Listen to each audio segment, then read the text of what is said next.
भगवान की जय हो। आगे की कथा में वर्णन आता है शर्मा जी। भगवान कन्हैया के साथ में जाम्बवती आवाज नहीं आना और सत्यभामा के विवाह की कथा। सुखदेव जी ने कहा कि हे परीक्षित, सत्राजित, एक था सत्राजित। सत्राजित भगवान सूर्य का बहुत परम भक्त था, उनकी खूब तपस्या करता था। एक दिन सूर्य देवता उसकी तपस्या से प्रसन्न हो गए और उसको सूर्य मणि उपहार में दे दी। अब सूर्य मणि को पा करके उसकी चमक वैसे हो गई जैसे सूर्य में चमक। गले में धारण करके बड़े ही हिसाब से अकड़ता हुआ गंभीरता भरी चाल चला करता। एक दिन की बात है, श्री कृष्ण भगवान हमारे चौसर खेल गए। तब तक उसके नगर के नगरवासियों ने कहा कि भगवान सूर्य आपसे मिलने स्वयं आ रहे हैं, क्योंकि उस मणि में जो चमक थी वो सूर्य के ही समान थी। भगवान कन्हैया एकदम अलर्ट हो गए। बोले अगर सूर्य देवता स्वयं आ रहे हैं तो हमें उनका स्वागत सत्कार के लिए आगे बढ़ना चाहिए। और तब तक सत्राजित करके उनके दरवाजे पर पहुंच गए। भगवान ने कहा आप लोगों को पहचानने में भूल हो गई, ये सूर्य नारायण नहीं है, ये तो सत्राजित है। सत्राजित से कुशल क्षेम पूछी गई। उसके बाद में बात ही बात चल रही थी, प्रसंग चल रहा था। कन्हैया ने धीरे से कहा सत्राजित। बोले हाँ महाराज। बोले यह मणि जो है इसको तुम राजा उग्रसेन को दे दो। सत्राजित ने कहा महाराज हम इतना सस्ते में इस मणि को नहीं दे पाएंगे, बहुत मेहनत करके हमने मणि को प्राप्त किया है। नहीं दिया, चला गया। अब सत्राजित का एक छोटा भाई था प्रसेन। एक दिन प्रसेन अपने गले में मणि डाला और जंगल में शिकार खेलने चला गया। भगवान जाने उसने शिकार में किसी जानवर को मारा कि नहीं मारा, लेकिन उसको किसी जानवर ने निपटा। जब प्रसेन लौट कर नहीं आया तो सत्राजित को चिंता हो गई। कहाँ चिंता हुई, किसके ऊपर? कि कन्हैया ने हमारे भाई को मरवा के और मणि को हासिल कर लिया। कह रहे थे कि उग्रसेन को दे दो, तो हमने जब ना बोला तो दूसरे तरीके से ले लो। और यह बात उसने सबसे कह भी दिया। अब तो कन्हैया के ऊपर कलंक लग गया, कलंकित हो गए। कन्हैया ने बलराम जी को बुलाया और बोले बलराम, बलदाऊ भैया, इस प्रकार अगर कलंक लगा रहेगा तो हम लोगों की कीर्ति धूमिल हो जाएगी। बोले भैया फिर क्या किया जाए? बोले करना क्या है, चलो हम प्रसेन को ढूंढते हैं। अब प्रसेन को मारा किसने था? ऋक्षराज जामवान ने। ऋक्षराज यानी भालू के हाथ से मारा गया। अब कन्हैया और बलराम जो काम खोजने का सत्राजित को करना चाहिए, भाई उसका मरा है, और ढूंढने में हाथ पैर ये दोनों भाई मारे जा रहे हैं। लेकिन इनके ऊपर लगा हुआ है दाग, उस दाग को मिटाना है तो ये दोनों भाई ढूंढ रहे हैं। भगवान पहुंच जाते हैं जहां तक वो गया था। वहां गुफा के पास जब पहुंचे तो जा करके देखा कि जो स्यमंतक नाम की वो मणि थी सूर्य की, बच्चे उसका खिलौना बना के खेल रहे थे। क्योंकि जाम्बुवान ने मारा था, मारने के बाद मणि उनकी छीन लिया। अब भालू का बच्चा है तो कुछ कर तो सकता नहीं। मणि को दे दिया अपने बच्चों को। जब उस गुफा में कन्हैया घुसे तो एक अपरिचित मानव को देख करके बच्चे चिल्लाना शुरू कर दिए।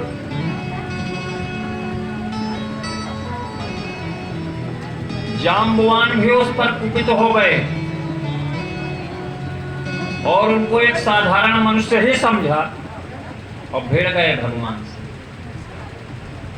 जाम्बुवान को अपने बल का बड़ा घमंड था। पूर्व हमेशा हाथ पैर मारते थे, कोई हो तो हमसे लड़ने वाला आए। जैसे हिरण्याक्ष सबसे कहता था पैदा होने के, 3 लोग 14 भुवन में घूम आया कि अगर किसी के पास बल हो तो आके मुझसे भिड़ लो। तो जब ब्रह्मा जी से कहा तो ब्रह्मा जी बोले भैया हमारी तो क्षमता नहीं है, लेकिन इंतजार करो, विष्णु जी जरूर तुमसे लड़ लेंगे। इसको भी वरदान मिला हुआ है कि इंतजार करो, द्वापर में कृष्णावतार होगा, तुम्हारी पूरी मनोकामना पूर्ण कर देंगे। आज भयंकर युद्ध हो रहा है। अंत में श्री कृष्ण के भूसे की चोट से जाम्बवंत के शरीर की एक एक हड्डी कट कट करके टूट गई। अब जाम्बुवान उठा और हाथ जोड़ करके कन्हैया के आगे बोला, प्रभु मैं जान गया आप ही जगत नियंता हो, जगत के प्राणाधार हो, जगत के पालक हो, पूरा संसार आपके शरण में। बोले हमें वरदान मिला था कि जिसके मुक्का मारने की चोट से तुम बेहोश हो जाओगे वो श्री नारायण ही होंगे, वही तुम्हारे बल का घमंड उतारेंगे।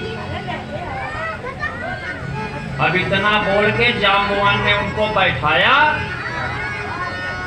और मणि समेत, शर्मा जी कहा हो, शर्मा जी कहा माजरा, बच्चों को अपना काम करने दीजिए, बच्चों की भी बहुत सारी उम्र है, बहुत कुछ करेंगे। अब हम आप उस दौर से गुजर रहे हैं कि उन्हीं की शरण में चलना है। श्रीमन नारायण नारायण नारायण, श्रीमन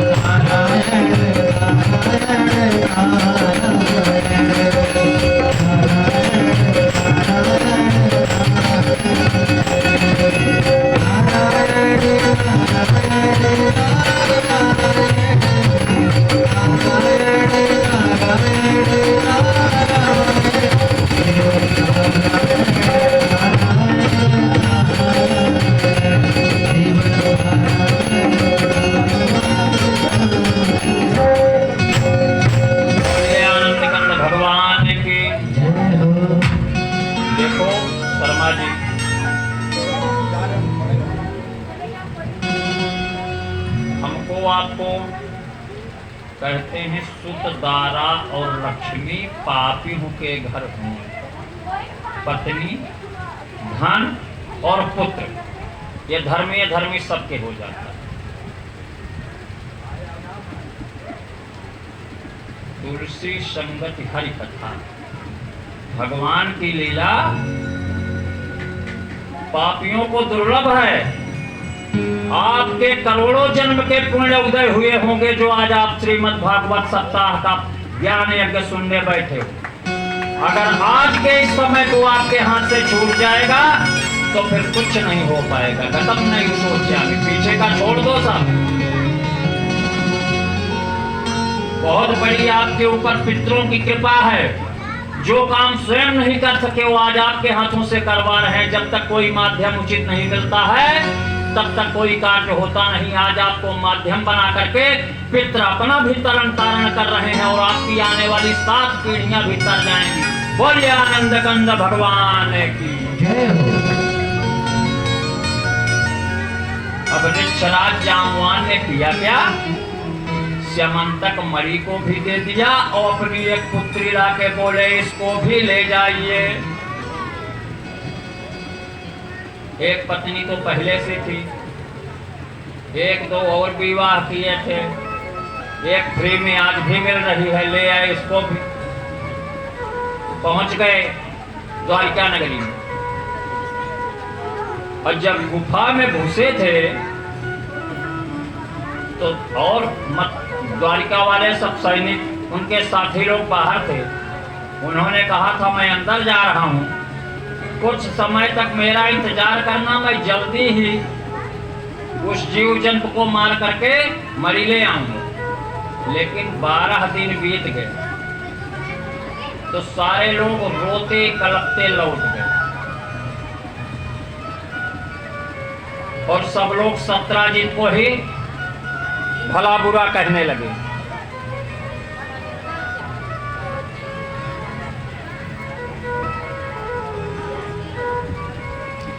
और महामाया दुर्गा माता की सारे द्वारिकावासी उपासना करने लगे। उनके उपासना से आदिशक्ति पराम्बा भगवती जगदम्बा प्रसन्न होती हैं और आकाशवाणी होती है, उनको आशीर्वाद देते हैं। जिस समय दुर्गा जी का आशीर्वाद मिल रहा है आकाशवाणी के माध्यम से, उस समय अपनी नववधू को लेकर कन्हैया हमारे पहुंच रहे हैं और गले में उनके स्यमंतक मणि भी पड़ी हुई। भगवान ने सत्राजित को उग्रसेन जी के महल में बुलवाया और जिस प्रकार से मणि उनको मिली थी सारा वृत्तांत बताया। सत्राजित अपराध बोझ से बड़ा लज्जित हुआ कि हमने बेकार ही इनकी निंदा किया। तो सत्राजित ने मणि और सत्यभामा नामक पुत्री को श्री कृष्ण जी के चरणों में अर्पित कर दिया। बोले मणि भी आप रखो, एक पुत्री भी आप रखो। एक विवाह श्री हरि के और हो गए। बोलिए आनंद कंद भगवान के। अब आगे के विवाह की कथा आती है कि भगवान के और विवाह कौन से हुए। सुखदेव जी कहते हैं कि एक बार वीर शिरोमणि अर्जुन जी गांडीव धनुष लेकर के जंगल में शिकार खेलने पहुंचते हैं। वहां उन्होंने तमाम प्रकार के जंगली जानवरों का संहार किया और एक भूरे रंग का हिरन देखा। उस पर उन्होंने निशाना भी लगाया। अर्जुन शिकार खेलते खेलते थक गए। उनको भूख प्यास सब लग रही थी, प्यास के मारे बेचैन थे। एक सरोवर के किनारे पहुंचे, जाकर के वहां जल पिया और देखा कि एक नवयौवना कन्या तपस्या कर रही है, तप में लीन है। अर्जुन उसके पास गए और पूछ रहे हैं का तम कस्यासि सुस्त्रोणे कुतोष किम चिकीर्षसि मन्ये त्वां पतिमिच्छन्ते सर्वकथय शोभने। बोले हे परम सुंदरी, आप कौन हो और यहाँ इस जंगल में बैठकर क्या कर रही हो? जहां तक मेरा मानना है कि हमें लगता है आप श्रेष्ठ पति की श्रेष्ठ वर की आशा से यह तप कर रही, या इसके अलावा भी यदि कोई बात हो तो कृपया बताने की कृपा करें। कन्या ने कहा,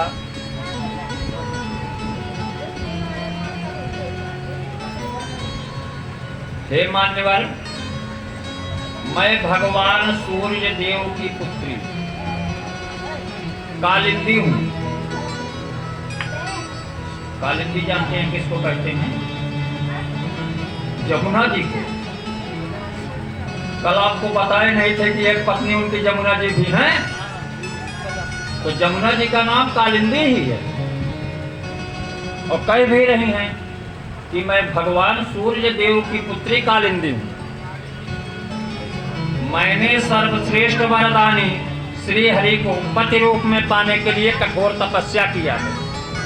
हे वीर अर्जुन, अगर कन्हैया मेरा वरण नहीं करेंगे तो मैं मर जाऊंगी, लेकिन किसी अन्य का वरण नहीं करूंगी।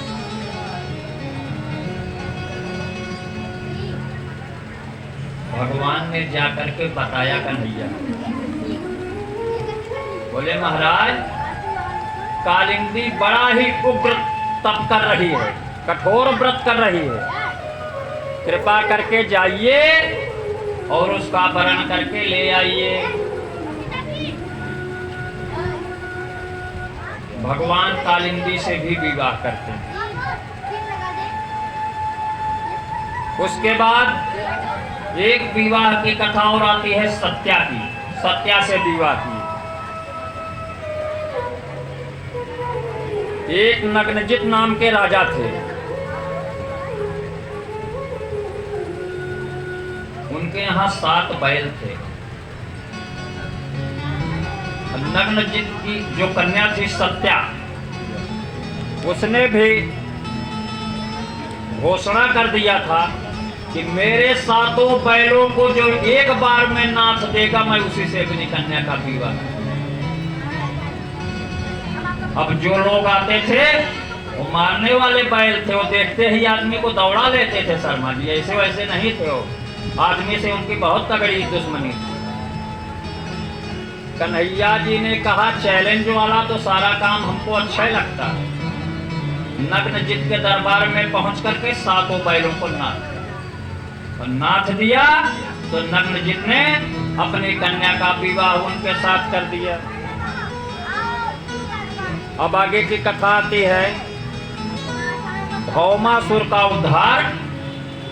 16,100 राजकन्याओं के साथ भगवान का विवाह।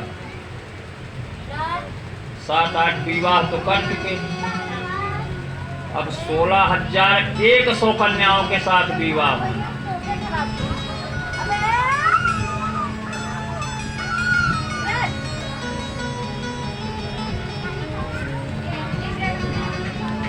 भौम नाम का एक असुर था, भौमासुर।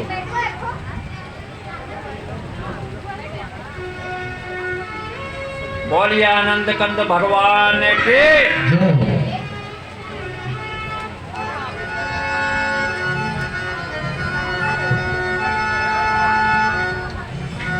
दर्द किसको दिखाओ कन्हैया, कोई हमदर्द तुम सा